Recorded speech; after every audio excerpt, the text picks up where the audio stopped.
Hello students, तो welcome है आपका हमारे न्यू वीडियो में, जिसमें हम लेकर आए हैं आपके 11th क्लास के पॉलिटिकल का सेकंड चैप्टर का सेकंड पार्ट, यानी कि भारतीय संविधान में मौलिक अधिकार का सेकंड पार्ट है। जैसे कि फर्स्ट पार्ट में आप देखेंगे कि उसमें हमने कवर किया है कि अधिकार क्या है, साथ साथ मौलिक अधिकार क्या है, और उसके साथ साथ हमने मौलिक अधिकार के जो प्रकार थे वो हमने कवर किए हैं। अगर आप में से किसी ने उस वीडियो को नहीं देखा है फर्स्ट पार्ट को, तो हमारे यूट्यूब के चैनल पे जाकर के उस पार्ट को जरूर देखिएगा। ठीक है, अब हम डिस्कस करते हैं अपने सेकंड पार्ट के ऊपर। देखिए हमारा सेकंड पार्ट क्या है। सेकंड पार्ट में हम अधिकारों का घोषणा पत्र। अधिकारों का घोषणा पत्र क्या है, आप सच से समझिएगा। अधिकार को तो मैंने आपको समझा दिया कि ये अधिकार क्या है, ठीक है। उसके साथ साथ ये घोषणा पत्र क्या है, इसको समझने का कोशिश करते हैं कि अधिकारों का घोषणा पत्र किसे कहा जाता है। ठीक है, अधिकारों का घोषणा पत्र क्या होता है कि लोकतांत्रिक देशों में, ठीक है, लोकतांत्रिक देशों का मतलब समझ रहे हैं, जहां पर लोकतंत्र है, ठीक है, यानी कि एक ऐसा देश जिसमें लोगों द्वारा सरकार को चुना जाता है और लोगों द्वारा शासन को चलाया जाता है, जनता के द्वारा शासन को चलाया जाता है, उसी को हम कहते हैं लोकतांत्रिक देश। ठीक है, तो लोकतांत्रिक देशों में अधिकारों को संविधान में, यानी कि देखना, अधिकारों को संविधान में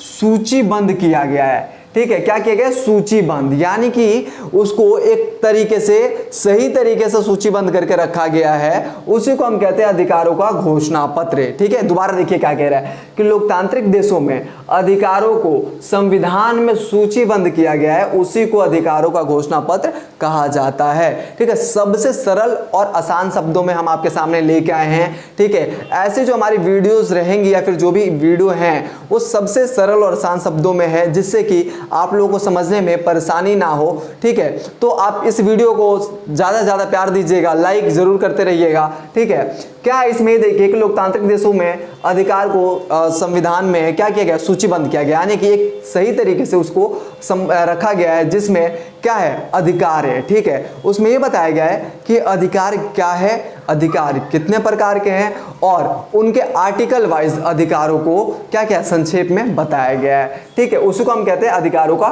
घोषणा पत्र। अब देखिए इसमें ये भी कहा गया है कि इसकी मांग किसने की थी, यानी अधिकारों का घोषणा पत्र की मांग किसने की थी? तो इसकी मांग 1928 में पंडित मोतीलाल नेहरू ने उठाई थी, यानी कि इसको लेकर सबसे पहले कही जाने वाली बात जो थी वो किसके द्वारा कही गई थी? मोतीलाल नेहरू के द्वारा। कब? तो 1928 में। एक नंबर में आपसे पेपर में पूछ सकता है, तो इस चीज को आप ध्यान में जरूर रखिएगा। ठीक है, और अगर आप चाहें तो वीडियो को पॉज करके इसको नोट्स के तौर पे उतारना चाहे तो उतार सकते हैं। एक प्रॉपर नोट के तौर पे आपको ये काम करेगा आपके साथ, और साथ ही साथ पेपर में आपके सबसे ज्यादा हेल्प करेगा। ठीक है, तो अगर आप चाहें तो इसको पॉज करके, मैं साइड हो जाता हूं, इसको आप वीडियो को पॉज करके और इसका स्क्रीनशॉट ले लीजिए और इसको उतार लीजिए। ठीक है, ताकि आप इसको नोट कर सके साथ साथ नोटबुक पे, और पेपर के टाइम पे इससे पढ़ भी सके, बहुत हेल्प मिलेगा आपको।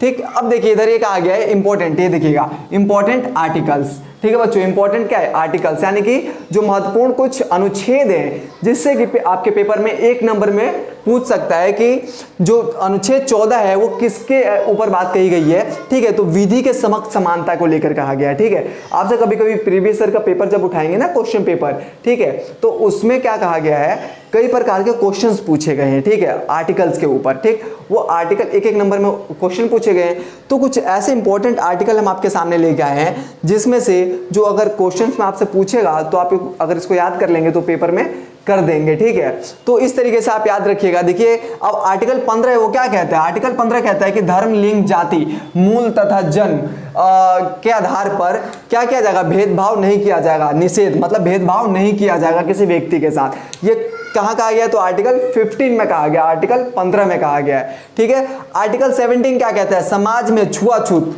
अस्पृश्यता, ठीक है, की समाप्ति, यानी कि समाज में जो छुआछूत है, भेदभाव है, वो भेदभाव नहीं रहेगा, उसकी समाप्ति है। कहाँ क्या कहा गया है? तो आर्टिकल 17 में। ये भी एक अपने आप में बहुत ही इंपॉर्टेंट आर्टिकल है। ठीक है, इसको समझते हुए चलिएगा ध्यान से। ठीक है, और ये नहीं कि स्किप आगे नहीं करना है, वीडियो को स्किप नहीं करना, भगाना नहीं है, क्योंकि अगर आप स्किप करते हैं ना वीडियो को, तो क्या होता है, पीछे की कुछ बातें या टॉपिक्स वो छूट जाती हैं। तो साथ साथ वीडियो को समझते हुए चलिएगा। ठीक है, देखिए आर्टिकल 19 क्या कहता है, इसमें हम आपको आर्टिकल, देखिए आर्टिकल, अलग अलग आर्टिकल्स लिखे हैं जो इंपॉर्टेंट है एग्जाम के पॉइंट ऑफ व्यू से आपके। ठीक है, और इसके पिछली वीडियो में यानी फर्स्ट पार्ट में मैंने आपको वो बता रखा है कि आर्टिकल हमारे अधिकार के कितने प्रकार है, आर्टिकल वाइज वो मैंने आपको लिखवा भी रखे हैं। ठीक है, वो आर्टिकल आपको याद करने हैं। याद करने हैं, ठीक है। आर्टिकल 19 अनुच्छेद 19 में क्या कहता है, भाषण और अभिव्यक्ति की स्वतंत्रता, यानी कि अपने बातों को जनता के समक्ष या किसी के समक्ष रखने की आजादी है आपको, ठीक है। अगला आर्टिकल 21 क्या कहता है हमें कि 6 वर्ष से 14 वर्ष तक मुफ्त अनिवार्य शिक्षा।